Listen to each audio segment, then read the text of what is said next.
বন্ধুরা চলে আসলাম আজকে একটা নতুন রেসিপি নিয়ে, সেটা হচ্ছে মাটনটা আজকে যেভাবে রান্না করব তোমরা দেখো, তোমাদের ভালো লাগবে, অন্যরকম স্টাইলে হবে।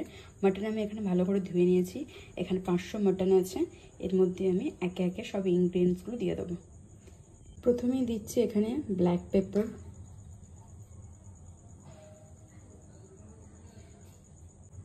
এখানে দিলাম 1 চামচ আদা রসুন বাটা, এবারে অ্যাড করব 1 চামচ নুন। এই কটা সব ভালো করে মিক্স করে নেব।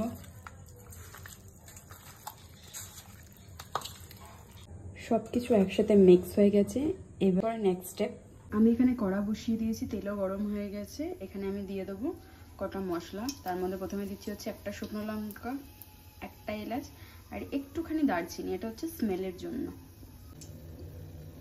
একে একে মাংসগুলো কড়ার মধ্যে দিয়ে দেবো।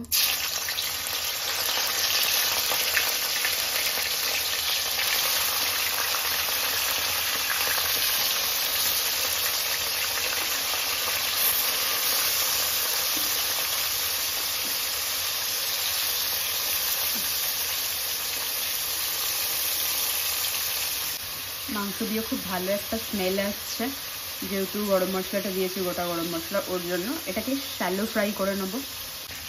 এখানে মাটন আমার হালকা হালকা শ্যালো ফ্রাই হয়ে গেছে, আমি তুলে নেবো, বেশি ভাজবো না। এদিকে আরেকটা কড়াতে তেল গরম হতে দিয়েছি অল্প। এখানে আমি মাটনের জন্য যে আলুগুলো নিয়েছি, আলুগুলো ভাজতে দেবো।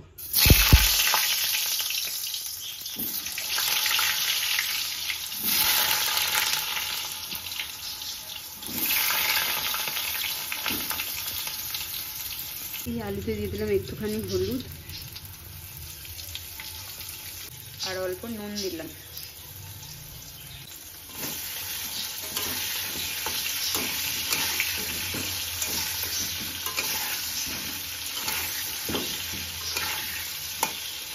আলুগুলো হালকা করে ভেজে তুলে নেবো, কারণ প্রেশার কুকারে দেবো, তখন গলে যাবে না হলে। আলুটা আমি ভেজেছি হালকা করে এক সাইড, আর এক সাইড উল্টে দিয়েছি।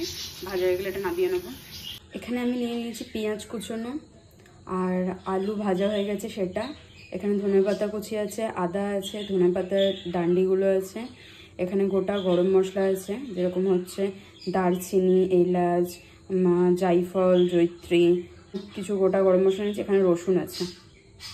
এবার এগুলো সব একসাথে আলুটা বাদে আর এই ধনেপাতা কুচি বাদে সব মিক্সচারে যাবে।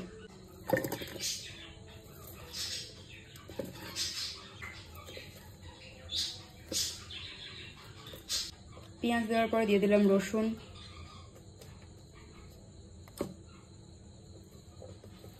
তারপরে দিচ্ছি হচ্ছে এই যে গোটা গরম মশলাগুলো নিয়েছিলাম সেগুলো দিলাম। ধনেপাতার যে ডান্ডিগুলো নিয়েছিলাম সেগুলো দিয়ে দিলাম। এখানে একটা ছোট্ট টুকরো জায়ফল নিয়ে নিয়েছি, সেটাকে আমি গ্রেট করে নেব।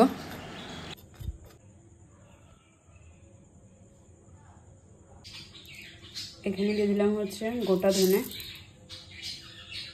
আর দিলাম হচ্ছে গোটা জিরে। এবারে দেবো হচ্ছে 1 চামচ হলুদ। এবারে দিচ্ছি হচ্ছে কাশ্মীরি লাল লঙ্কার গুঁড়ো।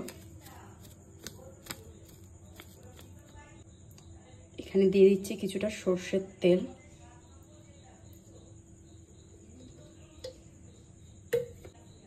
আর দিচ্ছি 1 চামচ নুন। এগুলো এবার সব কিছু একসাথে ব্লেন্ড করে নেব। এখানে আমার মশলা দেখো রেডি হয়ে গেছে, আর কালারটা কত সুন্দর এসছে। মশলায় এখনো কিছু জিনিস গোটা গোটা আছে, আর একবার গ্রাইন্ড করে নেবো। এর মধ্যে কাঁচা লঙ্কা দিতে ভুলে গেছিলাম, তো এখানে কটা কাঁচা লঙ্কা দিয়ে দিলাম। এখানে দেখো মশলা আমার রেডি হয়ে গেছে, খুব ভালোভাবে গ্রাইন্ড হয়ে গেছে। এবার এই যে ভালোভাবে পেস্ট হয়ে গেছে। এখানে তেল গরম হয়ে গেছে, আমি যে মাটনগুলো ভেজে রেখেছিলাম সেগুলো আরেকবার দিয়ে দিলাম।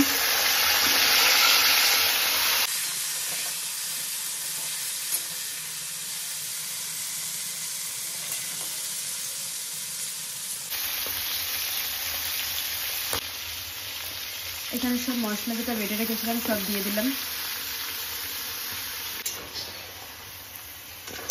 মাংসর সাথে মশলাগুলো ভালো করে মিশিয়ে নিচ্ছি।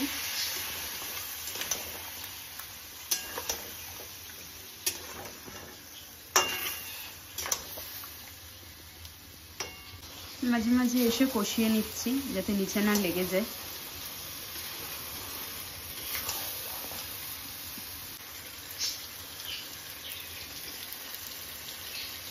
মাংসে এবার অ্যাড করে দেবো দই।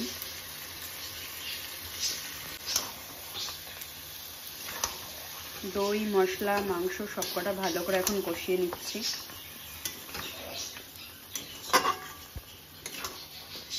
এবারে আমি এতে অ্যাড করে দেবো কুচানো ধনেপাতা।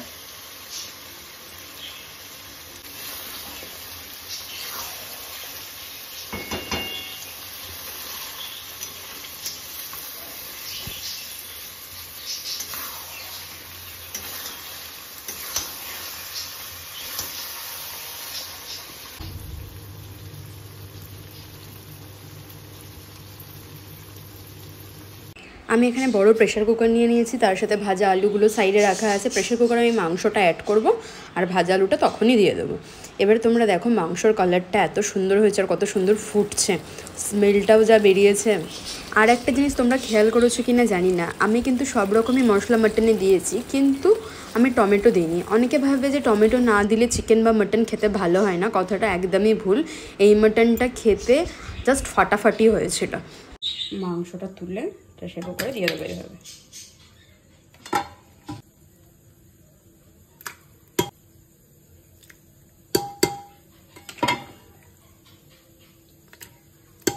প্রেসার কুকারে মাংস ঢেলে নিয়েছি, এবার দিয়ে দেবো হচ্ছে কিছুটা গরম জল। মাংস গরম জল দিয়ে দিয়েছি, এবারে দিয়ে দিচ্ছি হচ্ছে আলুগুলো। এখানে আমি প্রেসার কুকার বসিয়ে দিলাম, 5টা সিটি পড়া পর্যন্ত ওয়েট করব, তারপর আমি নামিয়ে নেব। আজকে যেভাবে আমি মাটন রান্না করলাম সেইভাবে তোমরা ট্রাই করে দেখতে পারো, খেতে জাস্ট দারুণ হবে। আর তোমাদের যদি আমার ভিডিও ভালো লেগে থাকে তাহলে আমাকে একটা লাইক, কমেন্ট অ্যান্ড শেয়ার করে দিও। যারা আমার চ্যানেলটা এখনও সাবস্ক্রাইব করোনি তারা ঝটপট সাবস্ক্রাইব করে দাও এরকমই নতুন নতুন ভিডিও পেতে।